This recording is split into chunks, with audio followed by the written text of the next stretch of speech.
the Experience Darden podcast. I'm your host, Brett Twitty, and you are listening to a new episode. It's application season here at the Darden School of Business, and things are very much in full swing. We have a number of upcoming admissions events, showcases here in Charlottesville, and our Round 1 deadline is right around the corner. Of course, if you're working on a Round 1 application, you know this date well, but the deadline is for October.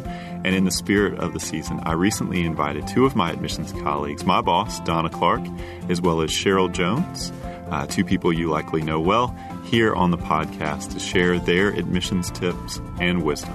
So without further ado, here is my conversation with Dawna Clarke and Cheryl Jones.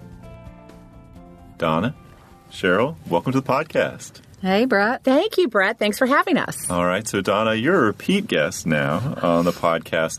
But for our new listeners, tell us about you. Who are you? What do you do here? Great. Well, my name is Dawna Clarke. I'm the Executive Director of Admissions here at Darden. I worked at Darden from 1990 to 2005 and then left for a little over 11 years. I was at the Tuck School and came back 2 years ago. I'm really thrilled to be back at Darden and to have the honor of representing the school. So happy to be here. And Cheryl, welcome to the podcast. Well, thank you. It's nice to be here. Tell us about you. How long have you been here? Oh, my goodness. I've been here a long time. I'm in my 27th year at Darden. I'm in my third life at Darden. I've left Darden a couple of times, but came back. Glad to be back. So, yeah. So let's start with you, Cheryl. What Okay. do you enjoy about the work that you do here? Yeah. I love the variety of it. Every day is different. I get to meet some fabulous people who have fabulous careers, and I just love the variety and every day working with our team and all of the aspects of the job. That's one of the great things about admissions. It's constantly changing. Every year is a new year. And even within a cycle, there's sort of seasons. We are in probably one of the busiest seasons right now, ramping up for our Round 1 deadline, which is right around the corner. For our listeners who may be working on a Round 1 application, what are your best application tips? Dawna, what's something you always encourage applicants to think about? Sure. I would say just a sort of big picture framing that so many times when I'm out on the road, I hear alumni say that Darden was the best 2 years of their life. And so I guess as people are in this home stretch, finishing their essays, maybe retaking a test, communicating with recommenders, I would just try to take a step back and stay really positive about what an exciting journey you're about to embark on. We have the benefit, all of us who have been here for a long time, of seeing students who are prospective students, current students, and then our alumni. And what a great experience to refer to it as 2 of the best years of your life, and so transformative. So I guess my best tip right now is that it is a lot of work. It's a lot of energy. It's money. It's time away from work, but just really to enjoy being on the brink of such a transformational experience and stay really positive and not to do your best not to get stressed out by it. I think we're all in this because we're people. Cheryl just mentioned she loves interacting with the prospective students. We find meeting students and hearing their stories and interviews and essays to be really inspiring. So, we're looking forward to reviewing the application. So it's my big picture orientation in the final push to the Round 1 deadline. Sure. For many, to almost all of our candidates, the decision to apply, to even submit an application, is the culmination of a lot of dreaming and planning, and you've been thinking about this for a few years, typically, for most people. And so even that is an exciting moment. I know a lot of people feel like the work is really only just beginning because there's interviews and obviously potential decisions to make, but what an exciting process. Exactly. How about you, Cheryl? Yeah, as you're going through the application process, you're reflecting on where you've been, what you've done, where you want to go. So I think that process is really important. Take your time. Be authentic. Be who you are, not what you think an admissions committee wants you to be. And so as you're crafting your story, come prepared. But most of all, be ready. If you're not quite ready for Round 1, then think about Round 2 or Round 3. So most of all, be ready. put your best foot forward. Such a good point about being who you are and being less concerned about who you think we want you to be. That seems to be one of the big challenges applicants have. I had a lot of phone conversations over the past few weeks with prospective students who are working on an application. And I think there is a tendency, particularly with the short answer questions, to focus on the admissions committee rather than what candidates affirmatively maybe want to share with us there. Dawna, how do you encourage people to think through that? The sort of focus on you, not on us. Sure. Well, I think that there are some common themes that we look at in applicants. So at Darden, it really helps to have strong interpersonal skills and communication skills to be successful. And those are skills that are really helpful to have long-term in leadership, as well as team skills, leadership skills. But I'm a big believer that people can shine for different reasons. So to Cheryl's point, be authentic. Think about, what is it about your background, your accomplishments, who you are that you're most excited about conveying to us. We see applicants who shine for different reasons, and I think I enjoy reading the applications that are authentic and in which you felt like you really got to know the person. So somebody may stand out because of the industry that they're coming from. Somebody may stand out because of their global experiences. Somebody may have overcome some adversity and shown great resilience.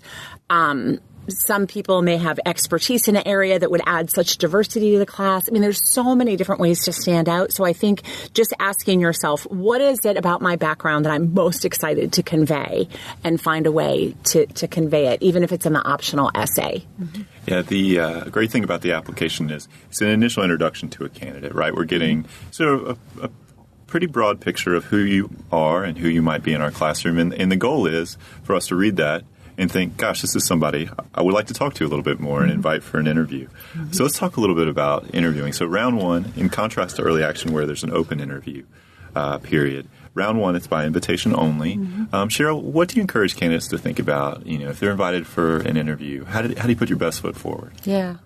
I think come prepared to know, to tell your story and tell an interesting and compelling story, hopefully. But, be yourself. You know your story best. We don't need to look at your resume. We're not going to look at your resume before the interview. We're not going to look at it during the interview. So come ready to tell your story and, put your best foot forward, smile, firm handshake, be confident, enjoy your day here. Look at the interview as a time for you to shine and to tell your story, and enjoy every moment of your day here. Meet students, meet faculty, attend a class, go on a tour, take lunch here.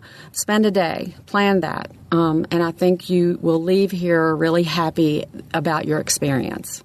And as you noted in your comments, our interviews are blind, which means different things at different schools. At some schools, that means the interviewer's only seen your resume. Here, it means the interviewer doesn't know anything about you at all, which is fun for us, I think. It's a bit of a reveal as you get into the conversation. Dawna, any interview tips that you encourage candidates to keep in mind? Well, the interview is really intended to try to assess qualities that are more difficult to assess on the basis of a written application. So again, I think applicants should be really relieved and happy that we screen so carefully for interpersonal skills, communication skills, maturity, team skills. Those are the types of people I think most of us would want to be in school with. Our interviews are intentionally pretty relaxed and conversational. I think we believe that a person is more likely to be able to be authentic if we're sort of more relaxed and conversational. It doesn't mean that the interviewer doesn't have some really great penetrating questions, but most people say, oh, I really enjoyed that. That was conversational in nature. Again, like the essays, I would probably make a list of, what are the things that I would really like to convey in this interview, and hopefully there will be an opportunity at some point to be prompted. One of the questions that I like to ask when I interview at the end is there anything that I didn't ask you about that you were hoping to talk about? That is an opportunity, if there is something that didn't come out, for you to have a chance to get that in. If your interviewer doesn't ask that question, there is a polite way to say then, hey, there's one more thing I'd really like you to know about my background, so don't be afraid to initiate something that may not have come out yet. When I first came to Darden, I had an opportunity to sit in on interviews. This is how every admissions person starts, and observe different interviews. Everyone has their own style, which I always remind candidates not to be unnerved by that, right? Because you can have your interview, then go to lunch and talk to some other perspectives. How did it go? What was your interview like? Wildly different experiences. Yeah. Cheryl, any thoughts on that? Yeah, and you know what? Every interview is different. I generally try to lay out a guideline, give them a time period to complete it, and every interview unfolds differently. Sometimes, you need to prompt or probe a little bit more, but that's okay. I always like to allow time for questions at the end. But yeah, every interview is different. But like I said earlier, enjoy your interview. It's a time for you to shine. And one of the things you also noted, and Dawna, I'm curious about your thoughts on this. I mean, the application process forces a lot of introspection for candidates. Hear that from a lot of people, that they actually enjoyed the process, that it forced them to think really deeply about what they had done and kind of take stock of it. Right. Any thoughts on that? I do hear that a lot after the process is over. I don't know that people appreciate the introspection while you're in the thick of it. And we do have a lot of respect for how much time, money, effort, stress is applicants are putting into studying for tests and writing these drafts of essays and thinking through who to write the recommendation and nudging the recommenders and things. But we do all hear that a lot after the fact. So know that afterward, you're probably going to feel like, good about how much thought you put into whether this step makes sense for you. But yes, I hear that quite a bit.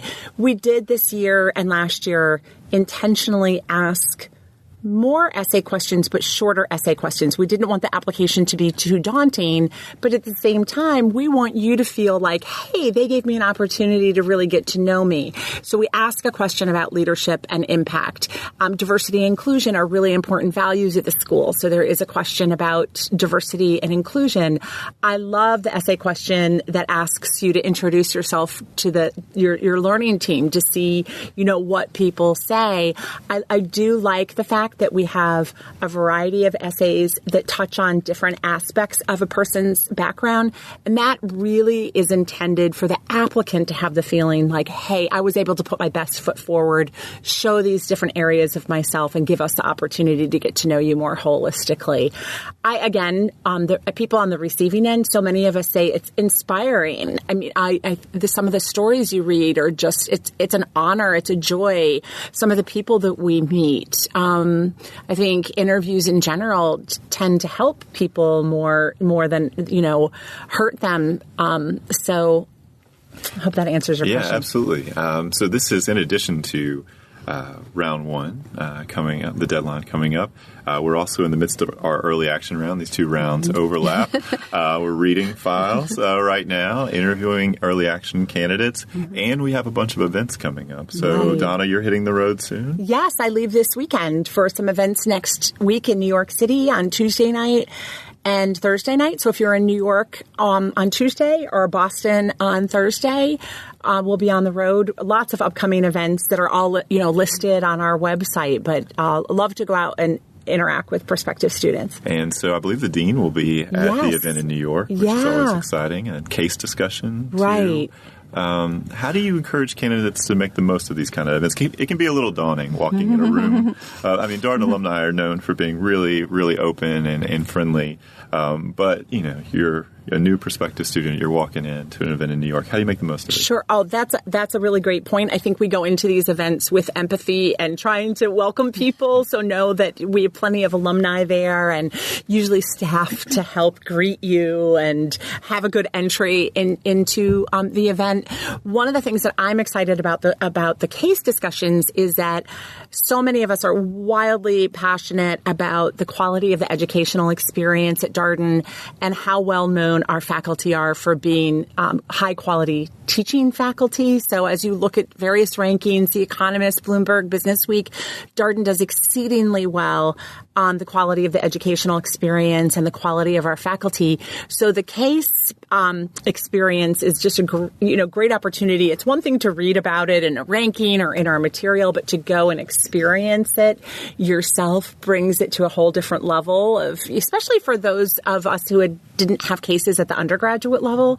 So I'm really excited about the case events and also to sort of showcase our faculty members. Our Dean, Scott Beardsley, will be at events coming up in Chicago and New York. There has been so much positive momentum at Darden since he came. Huge increases in the number of prestigious scholarships that are available, new and expanded programs in Roslyn. Of course, Brett knows about that since he oversees those programs. 31 new faculty members, lots of program innovation. So I'm a big fan of our dean, having worked for 9 business school deans, and it's a lot of fun to be part of the positive momentum. So I think that gives prospective students an opportunity to hear about that and feel that positive momentum that he has led. So Cheryl, so we talked a little bit about the case discussion, which I think is a good opportunity for people just to test drive it, right? Sometimes people are a little bit nervous, but you can just observe and you can choose to participate. The faculty may do a little bit of cold calling, but it's all very, very friendly. But what about the alumni reception part? Getting to know alums, how do you encourage candidates to use that time? Yeah, it's a great time for alums to come back and see each other and then have a chance to greet the prospective students. They were in their shoes several years ago.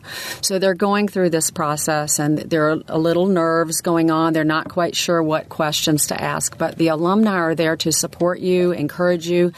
And let me tell you, every Darden alum is happy to tell you their story with enthusiasm and gusto. I mean, they are always happy to talk about their learning team and the good old days at Darden.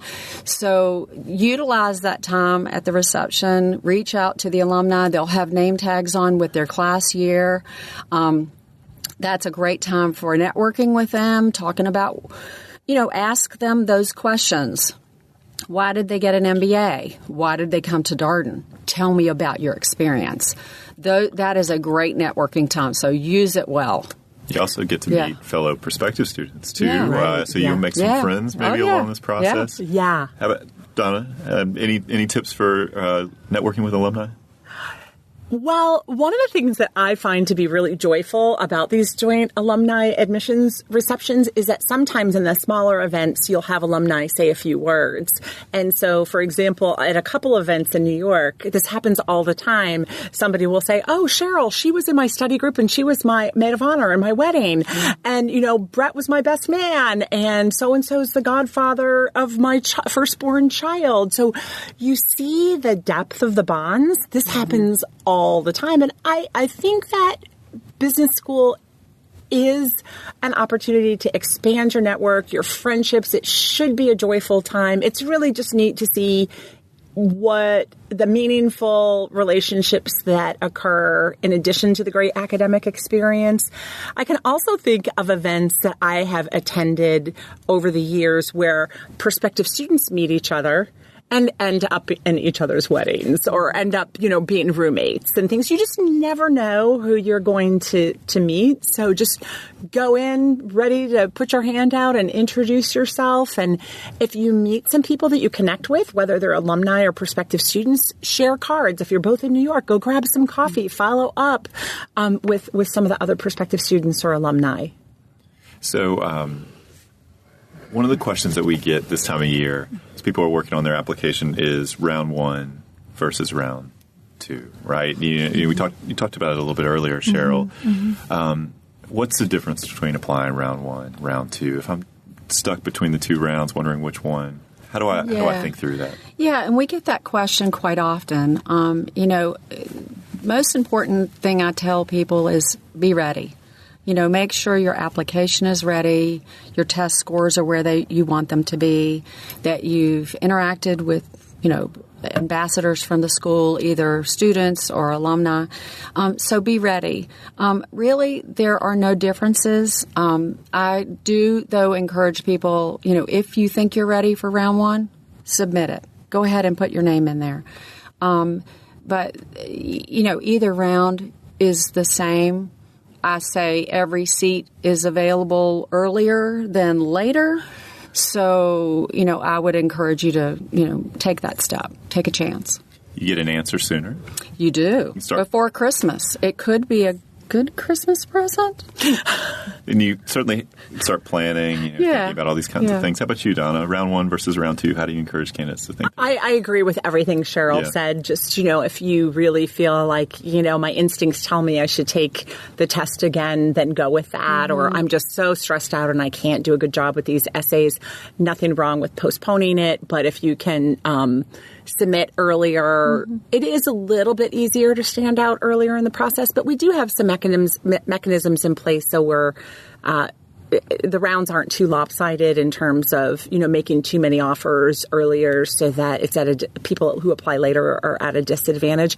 I don't think there's a huge difference between round 1 and 2. It's in round 3. We do have a round 3. We do admit people in round 3, but I think you see a bigger difference between round 1 and 2 and round 3 when more spaces are taken. So I would encourage you to shoot for 1 or 2 and try to avoid 3.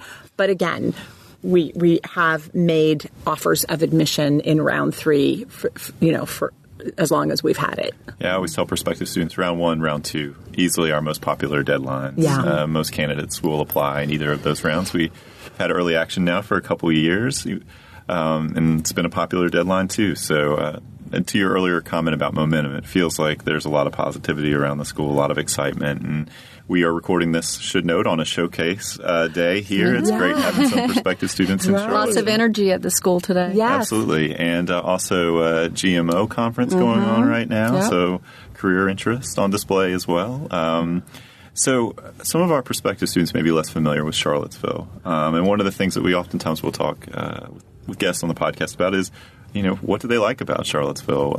What should they do here? Someone comes for an interview. They got a little bit of time here. You've both been in Charlottesville for a while. Cheryl, let's start with you. My goodness. I could talk about Charlottesville all day long. I've lived here many years, have really enjoyed the community here. There is very much a community feel here. We are a university city, so there are lots of advantages within the university for the arts, for music, for sports, for all sorts of things. But we offer really great restaurants here, very diverse restaurants, the vineyards, the breweries, the music scene, the arts. So there are so many things. There are many more options here than you can maybe get to. Also, Monticello is here. That's a very historic destination. So I think, come to Charlottesville, get to know our city. It's lovely. It's affordable. It's clean. It's safe. I love all the aspects of Charlottesville. How about you, Dawna? Well, I think if I didn't work for Darden, I'd like to work for the Charlottesville Department of Tourism because I, like Cheryl, am pretty wild about Charlottesville. I think it says something. Cheryl moved away from Charlottesville twice and came back. I moved away once for 11 years and came back. And Charlottesville has a tendency to do that. You meet people around town who left and end up gravitating back here. I love the blend of both worlds. It's so scenic in the area. If you want to have, some time in nature or the country, it surrounds us. The Blue Ridge Parkway, Shenandoah National Park, so many hiking trails. I love the downtown mall and the vibrancy of the downtown mall, all the local shops, Fridays after 5. I love that at the John Paul Jones Arena, there are real concerts. I came from a very small town of 10,000 up in New Hampshire, so I'm still sort of a kid in a candy store when it comes to all the restaurant options and the concerts that come to Charlottesville. There is a newspaper that comes out once a week called Seaville Weekly, and I literally stop at this gas station on the way home every Thursday and pick it up to see what's going on in the following week, because there's so much going on. You have to make choices, about what your priorities are. Because of UVA, like Cheryl said, so many guest speakers. The Miller Center just had Bill Clinton here, Madeleine Albright. There are lots of opportunities to go to various conferences. The Center for Contemplative Science at UVA offers free yoga and Qigong and Tai Chi in the Dean's Garden. I really, really love living here. Really? Yeah. The list goes on and on. you can't possibly do all the things that there are to do here. And Cheryl goes to a lot of sporting events. Yeah, I'm a huge UVA football, basketball, baseball, you name it, sports fan, UVA. UVA football. Yes. 3-0. Yes. It's amazing. I know. Yeah, I think we're coming into our own. You know, the coach has really built a program. They're committed. They're excited. We're doing it. It's awesome. There was this really great story on the subject of sports at UVA this week. Our basketball coach who led the team to the NCAA championship, Tony Bennett, last year, there was an article saying that he was offered a pay increase and turned it down to refunnel that money into his staff and team. And so there's a Paramount Theater on the downtown mall in Charlottesville with this beautiful marquee, and it said Tony Bennett for president. I mean, he's definitely a local celebrity, and I think a really good role model for our undergrads, too. Let's talk about community real quick. So we talked about the educational experience, which in my mind encompasses the feeling of community here. I think every business school talks about community. Very few are going to say, oh, we don't have a sense of community here. I think our feeling is it perhaps feels different here at Darden because of the way that students learn, the case method, and all the social interaction. I'm curious about your thoughts. You know, if you were to describe community here, help someone who's listening to the podcast understand what it's about, where do you start? Mm-hmm. I mean, I think it starts from even before you start Darden, the interactions you will have with Darden administration during the summer or even during your application process. I think it starts at the beginning. And then once you get here, you're going to be in a very caring and supportive environment. You know, you're going to meet a lot of students. You're going to get to know each other really well. You get to know the faculty. Faculty invite you to their home for dinner.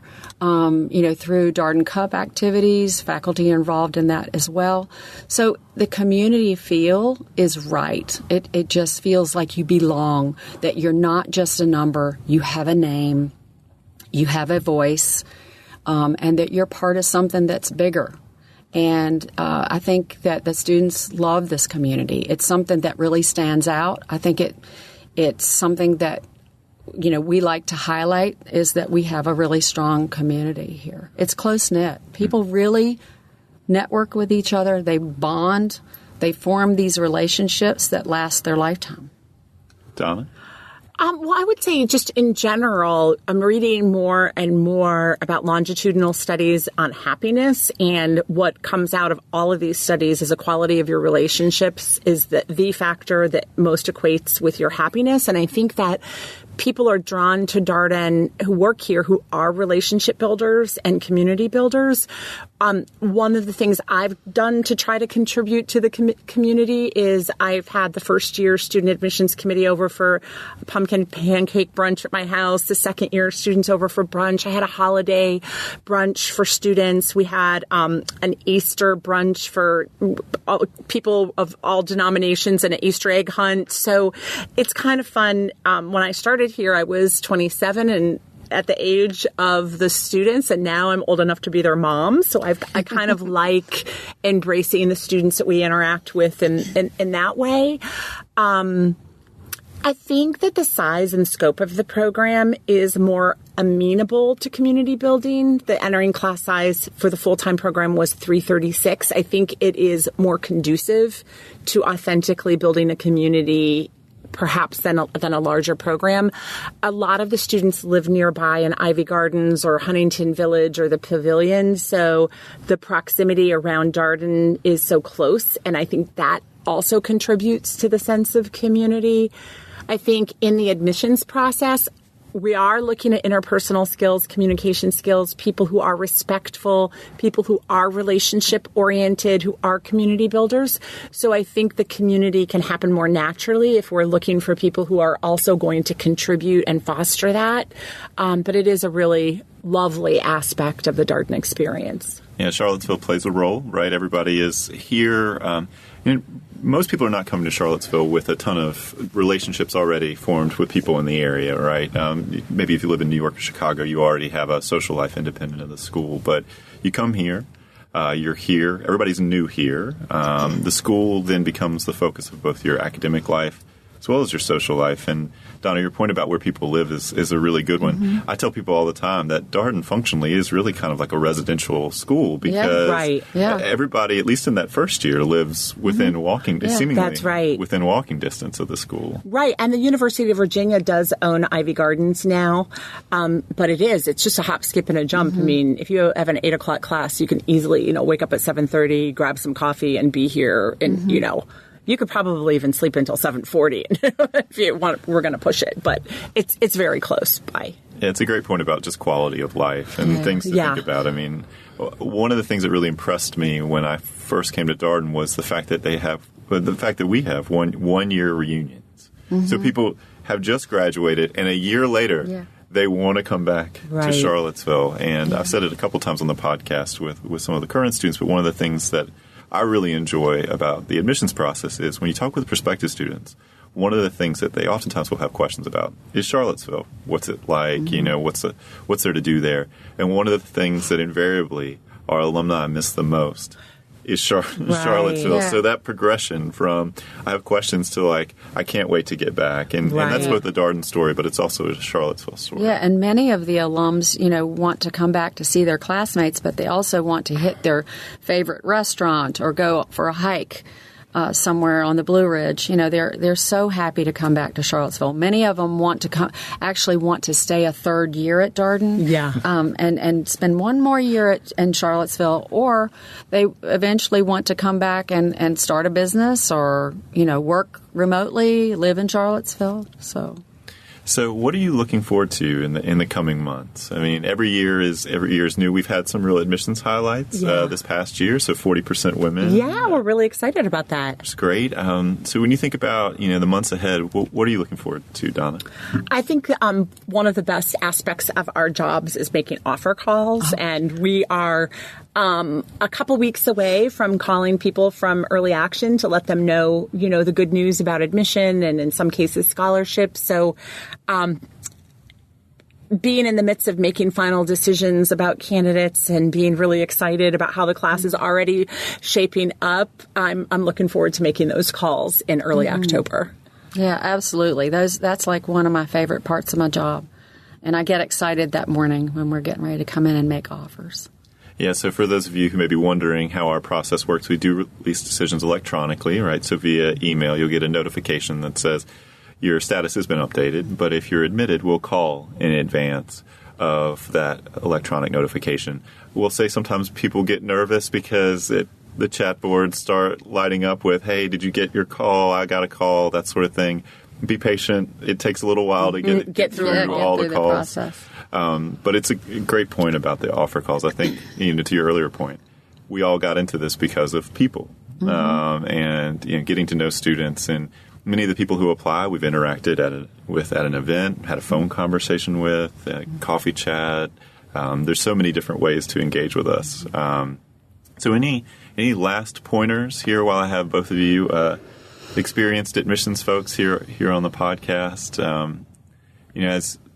As you think about, candidate working on the application, any last thing they should think about? I mean, I always give this tip, just once you've completed your application, give it to someone to proofread and just take a second look. You've worked on it and you've read it, and what seems clear to you might not seem clear to someone else. So I would say have someone take a second look. And, just make sure that everything adds up, dates, places, names, no typos, things like that. But I think that, just fine-tooth comb, look through it before you hit the submit button. And then be happy. That's right. Yeah. Yeah, I guess I would just close with, I'm really proud of how respectful our process is to people who we put so much effort into completing the application, paying the application fee, going to events, taking the GMAT and GRE. We have a variety of very experienced people who read each application thoroughly. It's a real joy to read them. I would love to give a shout out to my colleague here, Cheryl, because we do have a very robust waitlist process. So hopefully you'll apply and get good news. Sometimes we put candidates on a wait list, and I have been hearing such amazing feedback from people who are reapplying this year. So they applied maybe a year ago or 2 years ago and got waitlisted and it didn't work out. But we love our reapplicants too. And Cheryl is the person who works with our domestic waiting list to give them feedback and coaching. And somebody described her to me as an angel the other day. So just know that at a lot of business schools, people do reapply, and it's not the worst thing, in the world. But just know that, we're excited to read your application and meet you, and we really do put a lot of thought into these decisions and try to give feedback on what you can do to be more competitive in the future. I really appreciate how transparent the team is. So this podcast is a good example of this, but we have a ton of resources on the Discover Darden blog about essentially every part of our application. So if you're out there listening to this and wondering about advice for the short answer questions or recommendations or resumes, that's a good place to start. Dawna, you've also done a number of application tips videos. Right. Those are all out there on YouTube. You can watch all of them in a playlist.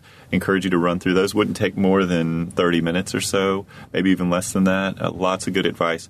I particularly enjoyed your tips about the essay and how to use your resume. Yeah. I thought you had some really, really good insights, particularly about how to highlight leadership, global experience, to bring some personality to your resume. Yeah, I like the resume video too, because I think that is an overlooked aspect of the process and something that I look at a lot just to, begin an application and get the big picture and see what people emphasize. So I think that's one of the better videos. Yeah, I also encourage you to consider scheduling a conversation. So we offer short conversations with members of the admissions committee. We'll have some availability prior to October 4, prior to that round 1 deadline. A great way to ask any last questions you might have.